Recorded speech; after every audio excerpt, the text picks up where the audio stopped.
So Emmanuel Macron, the president of France, came out yesterday and said that in September at the UN General Assembly, France will finally recognize Palestine as a state. Now look, I have some complex feelings on this, as I'm sure most people do, because while of course it's a move in the right direction, every head of state should be moving towards this position. What's very regrettable is that this should have happened long ago. It should not have taken the current siege on Gaza since October 7th for this to happen. This should have happened decades ago. Palestine should have had its own internationally recognized state decades ago without all this bloodshed, murder, mayhem, starvation, chaos, destruction. And it's sad that this can even be seen as a brave move, and I almost don't want to credit it as such, but in the current international geopolitical landscape, in a sense, it is a brave move just because other Western heads of state have not moved to do the same thing. I believe there's some exceptions. I believe Ireland, Spain, and some others. And of course, when you talk about non-Western countries, many of them have been leading voices in the international community as pro-Palestine voices, and you have to give them way more credit than the Western cowards who have been beholden to Israel and their Zionist ideology for so long. And the thing that I've never been able to understand is that even if you are a hardcore Zionist, even if you're hardcore pro-Israel, how can you think that what is currently going on is good for Israel in the long term when they're becoming the most hated country on earth by not just, heads of state and governments of many non-Western countries, but then when you just talk about globally, like everybody watching what's happening through their iPhones, through their laptops, through their TV screens every day, even though as much as Israel will want to deny it, we're watching a live streamed genocide where currently they are facing mass starvation, and we're hitting the point now where a lot of scholars, a lot of international activists are coming out and saying, we're getting at the point with the starvation where we are about to start seeing mass casualties. It takes a long ass time for someone to die of starvation, I think over 70 days. So it's like, you can start starving someone, you can start starving a population, and you won't see the deaths till later down the line. But we're hitting that point where it's the tipping point where there's almost no going back. And it's pretty gross to me that it took hitting this point for someone like Macron to come out and finally say they'll recognize a Palestinian state in the hopes of creating lasting peace. But how can there be lasting peace when Israel has leveled all the buildings in Gaza, basically turned the whole thing to like a sand pit? Like, it's just completely destroyed.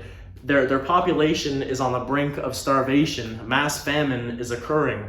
And now you choose to come out and say you'll recognize a Palestinian state. And it's very insidious how within this 48 to 96 hour period, we've had Macron come out, say he's gonna recognize a Palestinian state. Keir Starmer came out with some Weasley statement about how Israel has to stop starving Gazans, even though 2 years ago he said that Israel has a right to cut off water, power, electricity, food from entering Gaza. You have Hillary Clinton and just these neoliberal people coming out of the woodwork who have been pro-Israel, super Zionist for the longest time, finally coming here to say, oh, Israel, please stop starving Gazans, please let in humanitarian aid. But they're saying it now that it's basically too late, okay? And that's not me saying that there shouldn't still be a mass global effort to change what is happening and to get aid to the Gazans and to try to salvage in any way we can from the wreckage that is there, the Palestinians and their society. But just acknowledging reality as it is, these people have waited until it's almost basically too late. And the fact that they've all come out within this short time span, I'm not trying to, be a conspiracy theorist here, but it really feels weird. It really feels odd. It really feels like it's some coordinated thing where after so long of either silence or just straight up pro-Israeli talking points, these people are like, oh, please stop starving the Gazans. And it's like, yes, please stop starving the Gazans, but that's not what you were saying 2 weeks ago. That's not what you were saying a few months ago. That's not what you've been saying for the past 2 years. For the past 2 years, you've been disseminating Israeli propaganda, frankly, and allowing this horror show to unfold in Gaza with zero pushback, okay? And the Western states, especially America and, you know, some of the top allies of Israel like the UK, Canada, etc., like, you're fully complicit in what has happened and what has gone on. That's something that you have to reckon with. We have to reckon with for the rest of time. It is utterly horrific. And so this news is really conflicting because it's like, on the one hand, okay, hopefully more Western countries follow suit and say that they will recognize a Palestinian state and then take actual action, not just words. I'm sick of the words. We need actions now that is going to help the Palestinian people. But it is completely sick and twisted what has gone on. So while this is a step in the right direction, you're taking one step when a million are required. We're nowhere near what needs to be done. It's sick and horrific what is happening. Myself, I pray for peace. I don't know about you guys, but I just find it hard to even go through my day. Even if I'm not reading the news, I feel like I always just am aware in the back of my mind about the utter suffering going on. And of course, you'll have those idiots who say, there's always suffering in the world. Like, why do you care about this one in particular? Well, first of all, because it's the most clear-cut case of immense human suffering happening on the planet right now, in terms of the scale, in terms of the rapidity of the total destruction, total ethnic cleansing of a population from an area, right? And of course, like, we also have to hold space in our hearts to have empathy and to, you know, be in horror of what's happening in places like Myanmar, Eritrea, the Democratic Republic of Congo, Sudan. I mean, yes, there's horrific things happening all over the world, and we should have empathy and be mindful of everything that's happening. But what is happening in Gaza in particular, and also in the West Bank, we can't forget that there's still settler occupation and violence going on over there. And, you know, Israel also taking their expansionist policies and their warmongering into Syria, Lebanon, Iran, all the neighboring countries, right? We can think about all this that's happening, but what is happening in Gaza in particular, there's a reason there's so much focus on it, because again, it's like a live stream genocide in 4K in front of our faces. How are we supposed to ignore that? And yeah, so I don't know about you guys, but even just going through my day, like, I just feel like it constantly weighs me down, knowing that's happening and knowing that our leaders are really doing absolutely nothing about it and just feeling powerless. I mean, I commend anybody who has participated in any form of activism to try and stand in solidarity or help the Palestinian people.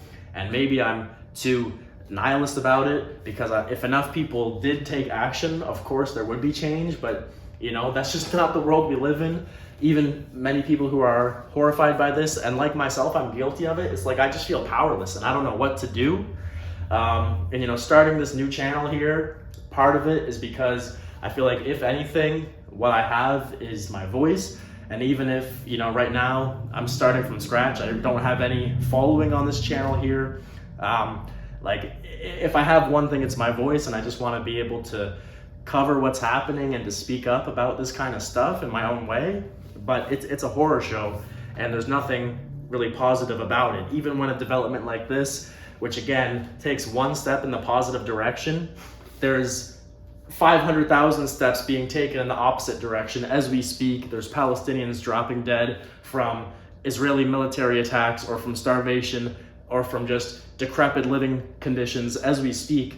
And it's like, I'm sorry, this isn't enough. This isn't nearly enough. It's a step in the right direction, but it's pathetically too late, and much more needs to be done. And when this is all said and done, hopefully with a lot less death and destruction than I personally think there will be, hopefully somehow there will be less, but people need to be held accountable, not just the Israeli regime, but also the Western forces that helped to perpetrate and helped to, you know, enable what has happened. There has to be accountability, or else what are we as a species? I'm sorry, what are we as a society if we just watch what has happened in Gaza and just shrug our shoulders and move on, okay? We have no humanity if that's the case. It's sick, it's twisted, and again, this is pathetically too late.